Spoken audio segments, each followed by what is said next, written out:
छुटभैया नेता है पेट्रोल चोर संजय जायसवाल, भाई एक उनका लेटर दे दीजिए। छुटभैया है, जब दूसरे सब धाराशायी हो गए तो पीछे छटपटा रहे हैं।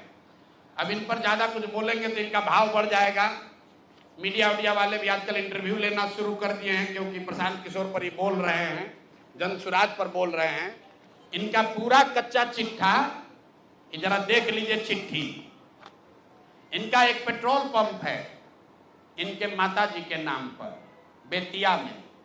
तो हमने कहा कि बेतिया में जब हम पदयात्रा कर रहे थे तो लोगों ने कहा कि 10 वर्षों तक ये भाई साहब वहां एक फ्लाईओवर नेशनल हाईवे का था, वो बनने नहीं दे रहे थे, क्योंकि उससे इनका पेट्रोल पंप का बिक्री कम हो जाता।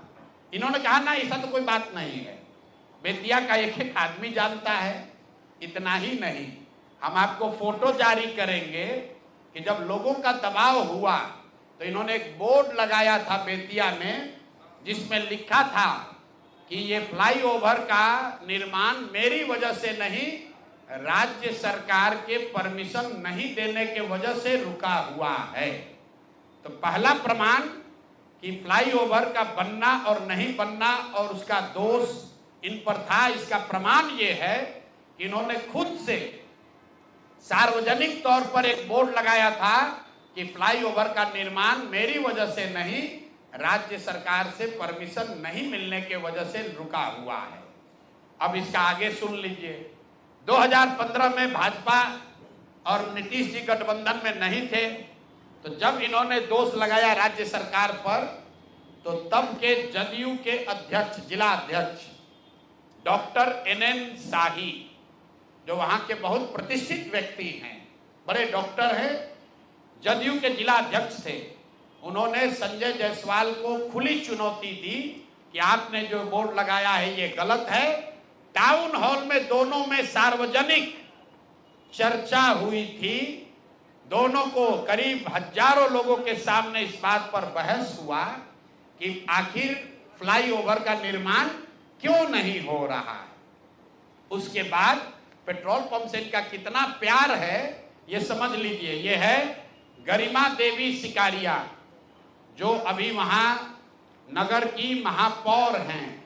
इनका लेटर है पत्रांक NMO 242532 डेटेड 14/8/2024, 14/8/2024 मतलब 14 अगस्त 2024 को।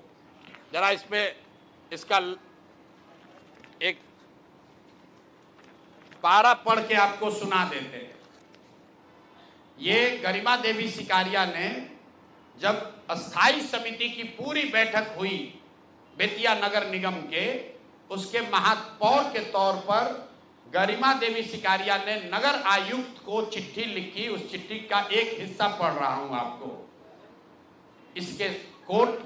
इसके साथ ही अस्थाई समिति की संपन्न बैठक 13/11/2023 पहली बैठक, 28/2/2024 दूसरी बैठक, 29/6/2024 तीसरी बैठक, 24/7/2024 चौथी बैठक और 4/7/2024 5 बैठकों में छावनी स्थित, छावनी उस इलाके का नाम है, छावनी स्थित पेट्रोल पंप को, जो जो संजय जायसवाल के भाई का पेट्रोल पंप है, इन्हीं का पेट्रोल पंप है, इनके पिताजी के समय का है, इनके भाई के नाम पर है। सुनिए क्या लिखा हुआ है। छावनी स्थित पेट्रोल पंप को ईंधन के अत्यधिक बिल एवं भ्रष्टाचार को देखते हुए पेट्रोल पंप बदलने का निर्णय लिया गया था और साथ ही ये तय किया गया था कि 15 अगस्त के बाद समिति के निर्णय के बाद जो भी वहां पर पेट्रोल बिका है उस सब के भुगतान पर पूर्णतः रोक लगाया जाए। ऐसा इसलिए किया गया कि वहां नगर निगम के सफाई की गाड़ियों के बिल के नाम पर 5 करोड़ रुपया मंथ वाइज आपको ये जारी कर रहे हैं। करोड़ रुपया 5,86,67,033 रुपए का इन्होंने भुगतान उस पेट्रोल पंप को नगर निगम ने किया है। और स्थायी कमेटी के 5 बैठकों में ये पाया गया कि ये ज्यादातर भुगतान फर्जी है, गलत है, ज्यादा बढ़ा कर लिया जा रहा है। स्थायी कमेटी के अभी की महापौर गरिमा सिकारिया ने नगर आयुक्त को लिखा कि भाई 5 बैठक में निर्णय हो गया कि इस पेट्रोल पंप से हम लोग को तेल नहीं लेना है, इसका भुगतान 15 अगस्त से बंद कर दिया जाए। उसके बावजूद ये अफसरों पर दबाव बनाकर नगर के अधिकारियों के साथ मिलकर सारा जो वहां नगर निगम का सरकारी गाड़ी है, जो सरकारी तेल की खरीद होती है, वो इसी पेट्रोल पंप से कराते हैं और 10 लीटर तेल बिकता है, 20 लीटर का वाउचर बनाता है। ये पेट्रोल चोर फेसबुक पर पोस्ट कर रहा है, कहा हमको कि हिंद महासागर में जाएगा, हिंद महासागर में जाओ या लाल सागर में जाओ, मेरा नाम प्रशांत महासागर है, इसमें डूबोगे तो कहीं पता नहीं चलेगा कहां जाओगे। और इनको अंतिम बार कह रहे हैं, आज इतने पर इनको छोड़ रहे हैं, पेट्रोल चोर हो, तुम्हारी औकात इतनी है, इतने पर रहो, अपने से ऊंचा उछलने की कोशिश मत करो। भाषा का विषय का ज्ञान नहीं है, ना शकल ना सूरत, अब बड़ा बड़ा बात कर रहे हैं।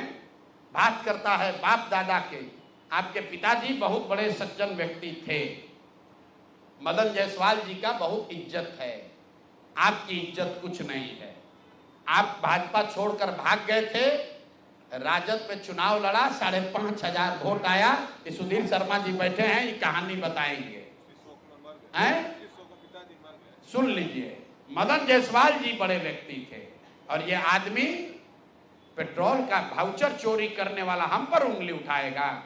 हिंद महासागर में जाओ, डूब लो।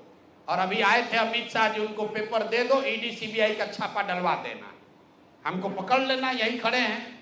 कहा है ना कि हमको जेल भिजवाएंगे। 7 जन्म लगेगा ना तो प्रशांत किशोर का हाथ नहीं पकड़ पाओगे, जेल भिजवाना तो बहुत बड़ी बात है। तो भैया तेल का चोरी करते हो, इतने पर रहो, इससे ज्यादा चोरी करने का औकात भी तुम्हारा नहीं है। अब बाकी जो देखिए बड़ा बड़ा औकात वाला है, कैसे 100 करोड़ रुपया लूटा।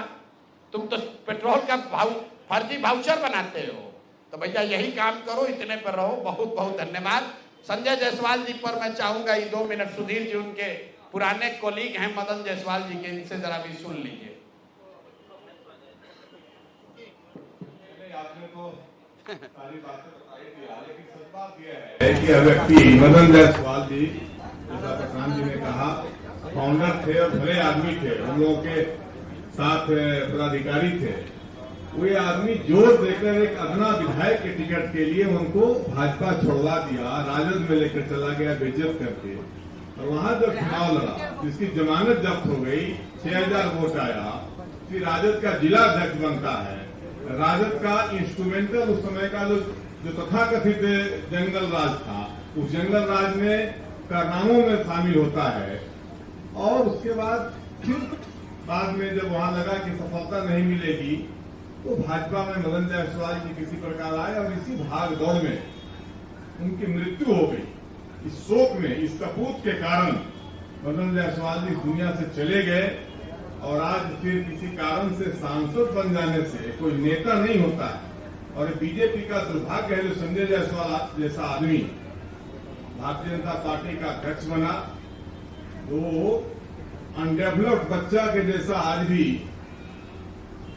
चेहरा बनाए रखता है, जैसे विकलांग बच्चे जैसे होते हैं, लेरुआ बच्चा समझते हैं ना, लाज इसका गिरते रहता है, उसी प्रकार का इसका अपीयरेंस है। और यह व्यक्ति प्रशांत किशोर के खिलाफ क्या लड़ाई लड़े? प्रशांत किशोर ने पॉलिटिकल बात कहा है और तुम्हारे ऊपर बिल्कुल जो है सो जो आरोप लगाया है वह बिल्कुल सही आरोप है। तो अब इस विषय को गंदी भाषा का जो इस्तेमाल कर रहा है, तो प्रशांत किशोर बनने में संजय जायसवाल को अगला जन्म लेना होगा। बाद के जन्म की मैं बात नहीं करता हूं। और इनके गुरु घंटाल लोग प्रशांत किशोर के सामने नहीं टिकते हैं तो संजय जायसवाल क्या टिकेंगे? ये तो भाजपा के दुर्भाग्यपूर्ण नेतृत्वकर्ता उपज है। ऐसी स्थिति में भाजपा का अध्यक्ष हो जाए। आज भी यह बेतिया से लेकर कैमूर तक सब जिला का नाम नहीं बता सकता है। मैं दावा करता हूं, अगर एक बार मैं बता दे तो मैं राजनीति छोड़ दूंगा। तो इसलिए संजय जायसवाल अपनी सीमा में रहे, अपनी औकात में रहे और ज्यादा फड़फड़ाए नहीं। और प्रशांत किशोर के बारे में बेबुनियाद बात कहने से आपका कोई व्यक्तित्व ऊंचा नहीं होगा, बल्कि बहुत ही आप जिस औकात में उसकी औकात में रहेंगे। बहुत बहुत धन्यवाद।